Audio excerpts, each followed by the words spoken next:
You're listening to Three Kitchens Podcast, hosted by Heather Dyer and Erin Walker. We're on a mission to inspire home cooks like us to try new recipes and make good food.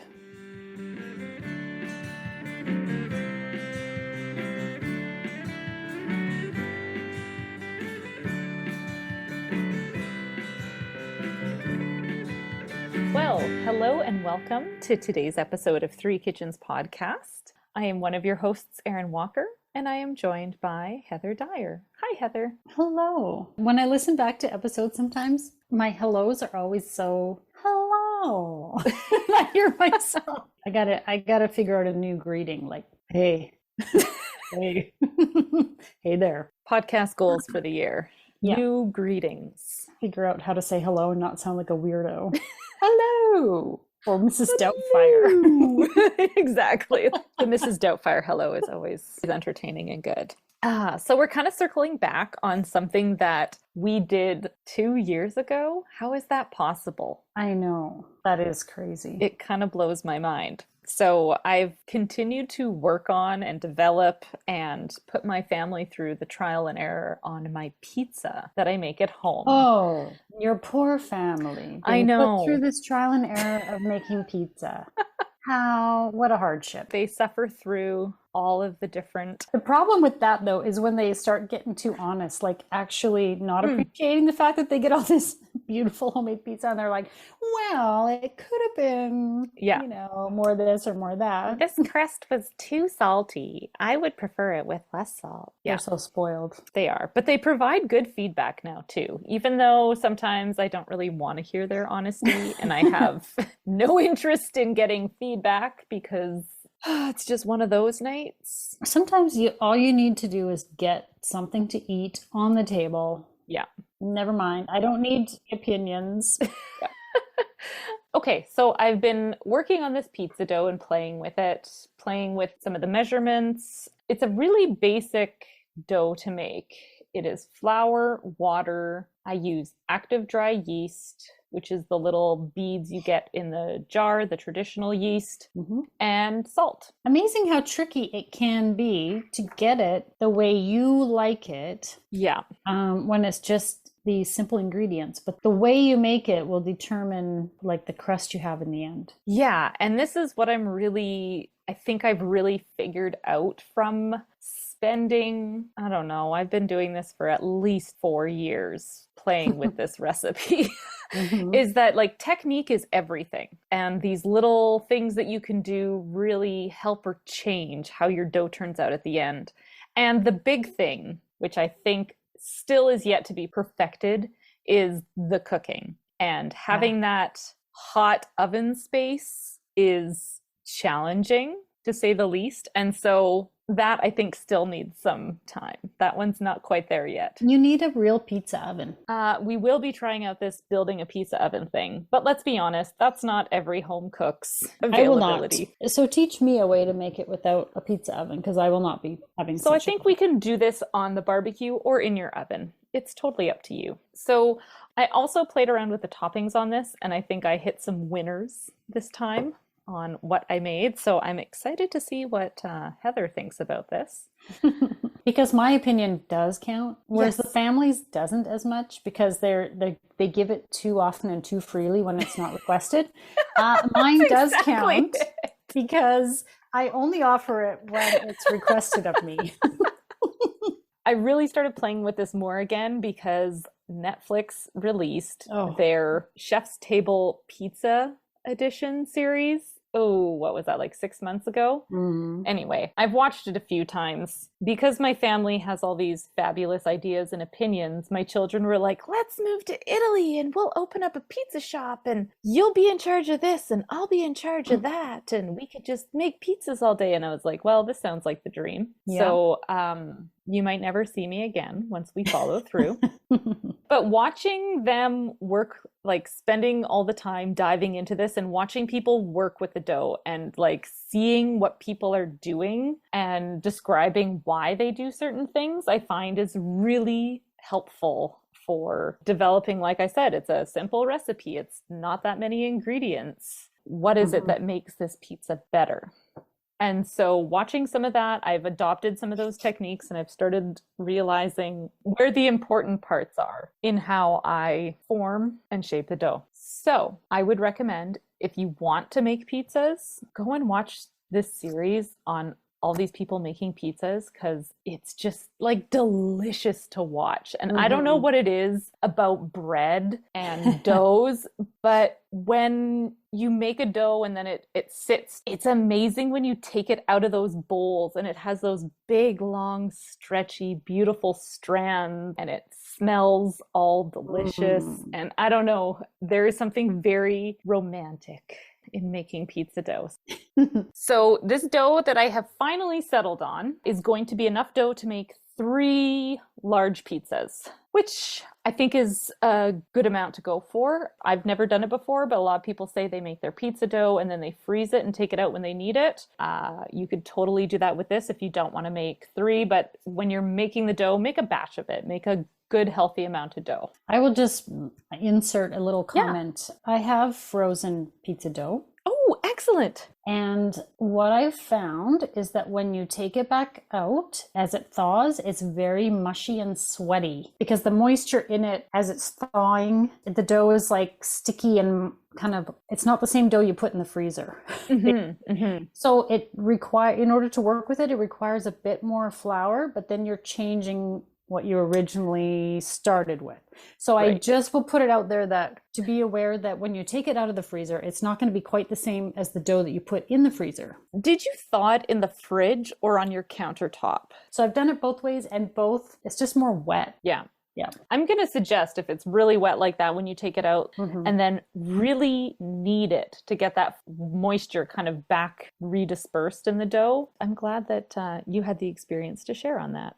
I'd still do it again. It's just different. That's all. All right. So all the measurements for this are going to be up on the blog on my pizza dough recipe, and it'll all be by weight. I'm just using an all-purpose flour. I'm not going out and getting 00 flour. The protein content in our all-purpose flour here is fairly similar to that in a pizza dough flour. So it's only the texture that's really changing. And because I want this to be something that you don't have to go to a specialty store and buy that stuff, I find that an all-purpose flour is working just fine. So I measure out my flour into my stand mixer bowl, and then I sprinkle the salt onto the flour and kind of mix it around so it's evenly distributed. And then in a separate cup, I measure out my water and I sprinkle my yeast on top of the water and let it sit for about 10 minutes, just so that the yeast starts to dissolve and get activated. It starts to get foamy, and then I stir it up really good. I pour it into my stand mixer and I let it do that first initial hard part of bringing all the dough together and getting that initial knead. You want this to be a wet, sticky dough. You don't want it to be too dry, or it's not going to stretch out and have the nice texture that you want it to when you go to eat it. So you want it to be a pretty sticky dough. And so once you've got this dough, then I grab it out, I divide it into my 3 balls at that point, and then I knead each ball until it starts to really become soft and pliable and easy to move around. How long approximately? Are we talking like a couple minutes? Are we talking like half an hour? What are we talking? I'm going to say like maybe 10 minutes per ball. So all of this I do the day before because I like to do a 24-hour ferment. Maybe it's not 24-hour, but yeah, like I like it to sit overnight. So after I make my dough, I make it into my balls, and then I don't worry too much about keeping them separately or wrapped or anything like that because they're going to expand and kind of stick to one another. So I just put it back into my big mixing bowl and then seal the top and put it in my fridge. And if you don't account for the amount of room your dough is going to expand, you might end up with overflowing dough. So make sure that you've got at least double the headspace above where your dough is. Okay. It really expands a lot overnight as it ferments. And then I like to take it out first thing the next day to start letting it come up to room temperature from the fridge. And then I start working on my pizzas a couple hours before I knead the dough again and get it flattened out into discs. And then I let it sit There was a technique that I saw while watching Netflix where, trying to think of how to describe it. So you've got your disc of dough and you're going to grab it kind of pinching on one of the edges, and then you're just going to kind of like fold that dough over your knuckles as you like rotate the disc to kind of stretch it out, but not too fast and too much at a time. And it's just kind of like the dough sits on top of your knuckles and you just kind of pass it one under the other as it rotates through the disc of dough. It's kind of a tough thing but you're essentially just trying to stretch the dough without rolling it or pulling on it. You're just kind of using the weight of the dough to stretch itself. And you can kind of feel when it's easier to stretch and when it's harder to stretch. And it kind of helps you feel where the dough's at. Oh, interesting. I was doing the spin the dough over your head method. And I didn't find I found it got too thin in the center and too much dough on the edges. So that was, I've decided that's no good. This kind of, I think, does the same sort of thing where you're sort of passing this dough around, allowing it to stretch out. And then I sprinkle flour down on my counter and I'm just kind of rolling it out into a disc. I've got this on video, so hopefully that helps. Good. And we'll see what we can do to show that. But play with your dough. You know, you'll kind of know, ooh, if I pull this any harder, I can feel the tension. I can feel that my dough is going to snap or break, or there's going to be a hole because my thumb's going to go through it, or that sort of thing. So you just kind of have to play with it. Which is something you love. Which I kind of love. And if you like that, you might like this too. Set it off to the side under a damp tea towel, just to keep the moisture in there. And I just kind of keep them sitting there and letting them rest, because each time you work with it, you want to let it rest again. Okay. And once I had it rolled out into the final thing, I put it on, this is where I made a mistake, but you put it on parchment paper and then just let it rest before you put your toppings on. And you can just kind of stack them up. Oh, okay. Parchment paper, a little bit of flour in between each layer, and just let them rest again under that damp tea towel, because I think that's really important for making your bread that bite through that you want when you take a bite. Okay, so I saw somewhere that you could use wax paper in substitute for parchment. Don't ever do that. Wax paper is a strange thing to me. Every time I think, I think wax paper is the thing to use here because it won't stick. It fucking sticks to everything. Yep. I don't understand what wax paper is actually good for. I've had the same wax paper in my drawer for years because I never use it because it always messes something up. Yeah, that's so funny. Do not use wax paper for making your pizza on. It sticks quite intensely. I don't know if you had wax paper on the bottom of your pieces that I sent to you, but if I did, I ate it and didn't notice. You would have noticed it. Don't worry. I think I got it all peeled off on the stuff I sent to you, but like, super frustrating. Don't ever go down that road. Just use parchment. Got it. You mix your ingredients. You knead it. It sits overnight. You take it out in the morning. You knead each piece. You let it sit. Lots of resting in between, and then make your pizza. And this is where you get to have like even more fun. If you've already had fun playing with your dough, now you get to invent the toppings you want. So let's come back and find out what kind of pizza I made. Yes, please. Okay. Let's do that. Hey listeners, thank you so much for clicking play on this episode. If you are loving our discussion around making pizza dough, you might also enjoy our previous episode where I make focaccia. They are both a yeast dough that you get to customize with your favorite toppings and flavors. Check out You Got a Focaccia from Season 1 and find all of our recipes and episodes at www.threekitchenspodcast.com. Leave us a comment telling us what your favorite pizza toppings are. All right, so with my 3 different pizzas that I made, I'm sorry you only got 2 of them. I was just about to say, hang on a second. Hold it. 3? I made a ham and pineapple because that's what my kids love and eat all the time. I don't love it.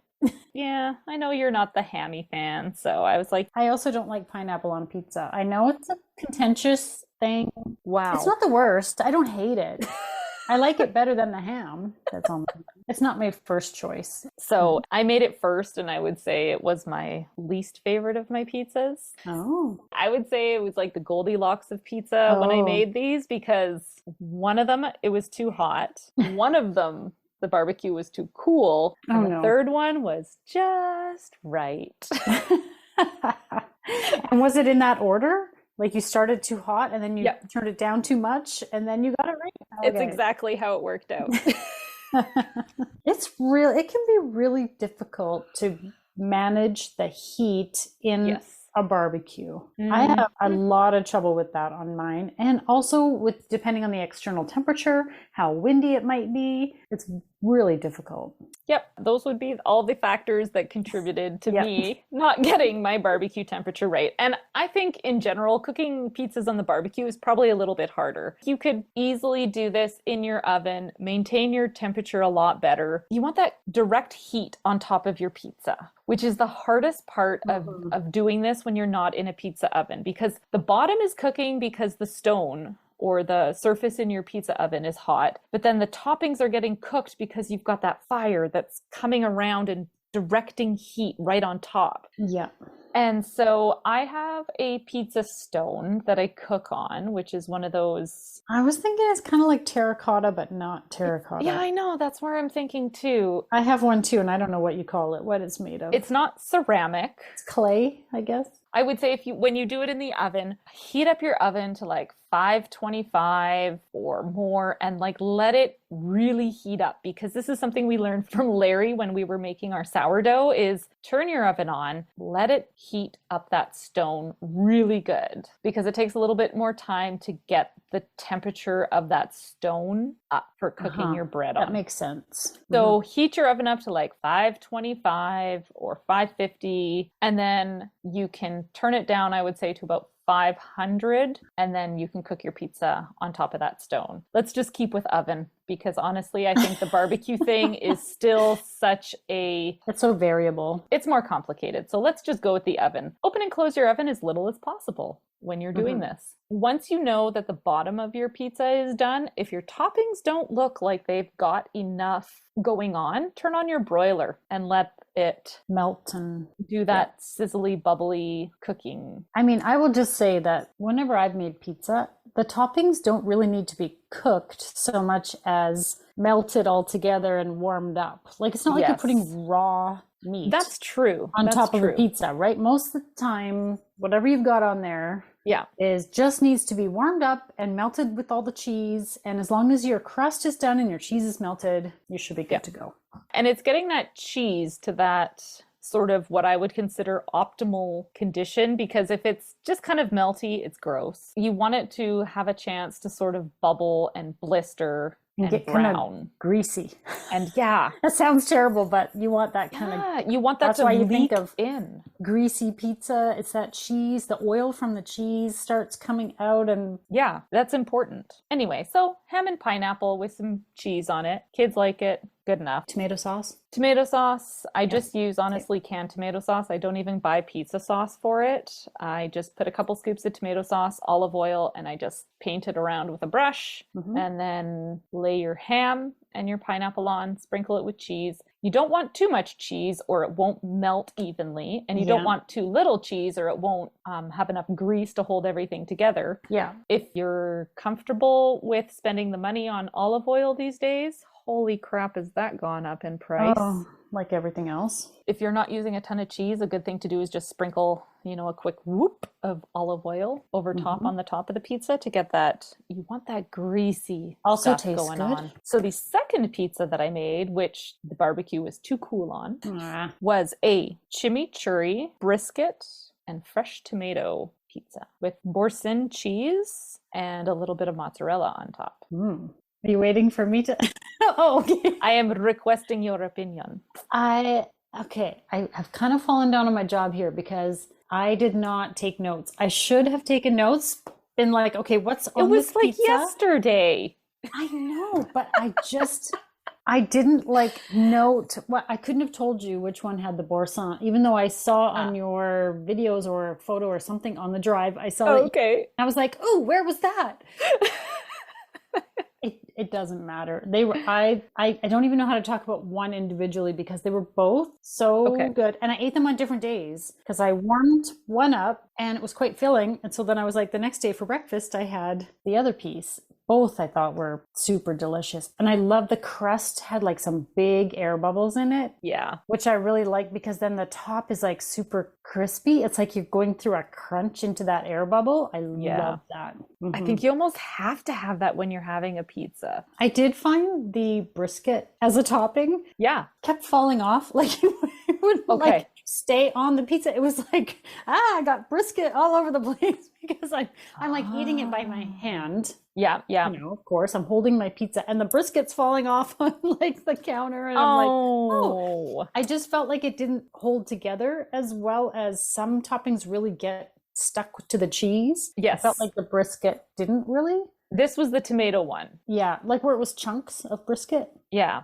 Yeah. So I think I may have not thought through how I put everything on there. So my recommendation in the future, if somebody wants to take this on, is that chimichurri sauce on the bottom was a great substitute for tomato sauce because I didn't want a tomato sauce on there. I wanted this to be different. So I put the chimichurri on there. I think the brisket and then the cheese should have gone on, and then the tomatoes should have sat on top. And I think I should have done not as many tomatoes and thinner slices. Those would be all of my critiques of this pizza because at this point I have spent so much time on this dough and thinking, and by the time I got to the topping, I was just like putting it together and not maybe thinking it through as much. Well, that's how most people make pizza. You just put the toppings on and put cheese on last. Although I do like, if you're going to do tomatoes, I like a fresh sliced tomato on at the end. When you pull it out of the oven, put your fresh tomatoes on top. So they still get warm, but they haven't been in the oven.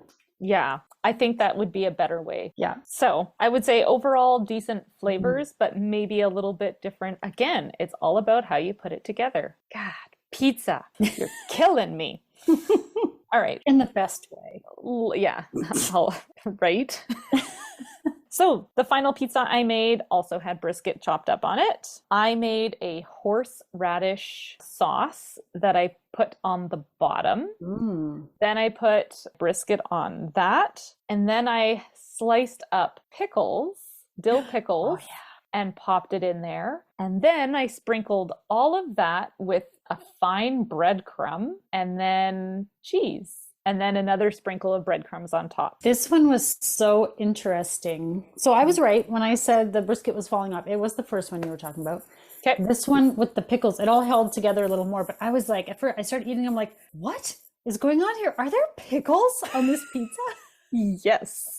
Such a wonderful surprise. Like really, good. like just that hit of like vinegar in there. I don't know. I loved it with the brisket, with the pickle, just was like, I love that. I think I could have put more of the again, I want to call it horseradish. Horseradish. Horse.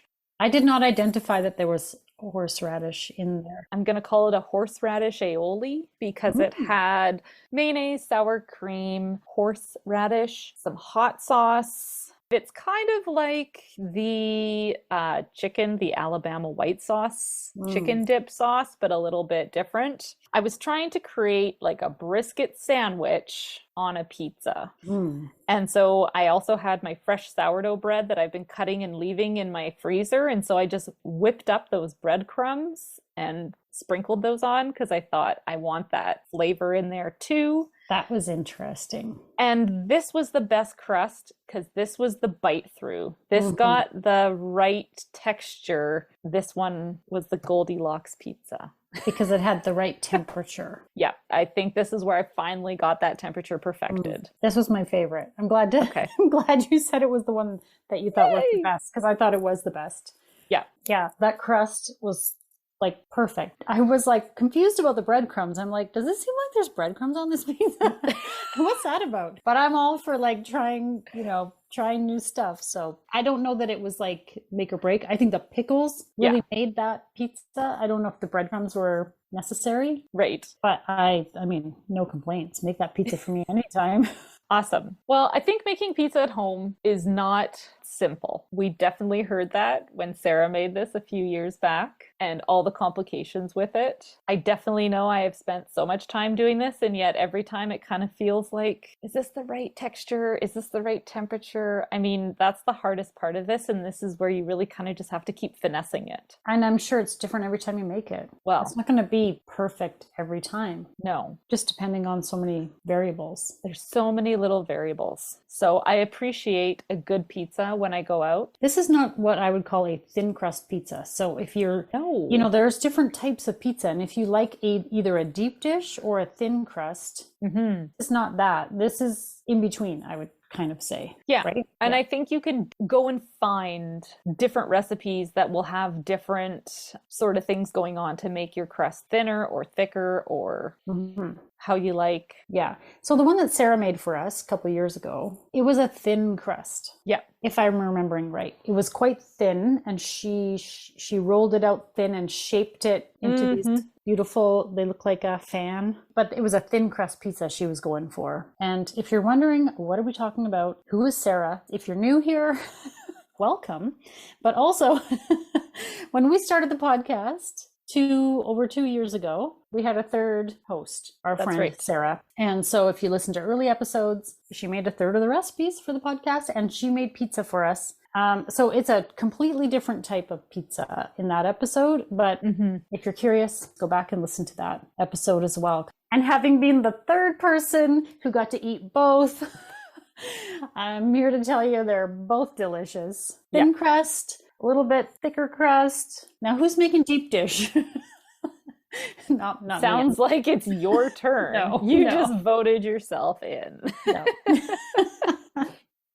This is a fun thing to play around with. I would say if you want to take on a project, it's almost like making sourdough. You really have to take notes and pay attention, and it's all about repetition and doing it again and again so that you develop a technique and you have a sense of what's going on. And I have been doing this on and off for so many years. I feel like none of those things apply to me, but I produce a decent pizza that people tend to eat. And if I get the temperature right, tend to eat. Oh my God. And it's fun to play around with toppings. I do something different all the time.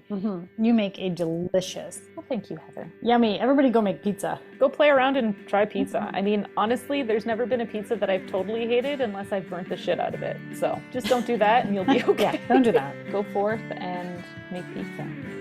And now for the fine print. Join us over on the socials: Facebook, Instagram, YouTube, and on our website, threekitchenspodcast.com. Remember, when you like, follow, subscribe, and review, it helps more people find us. Thank you so much for listening. Put some olives on it next time for me. Black olives are my favorite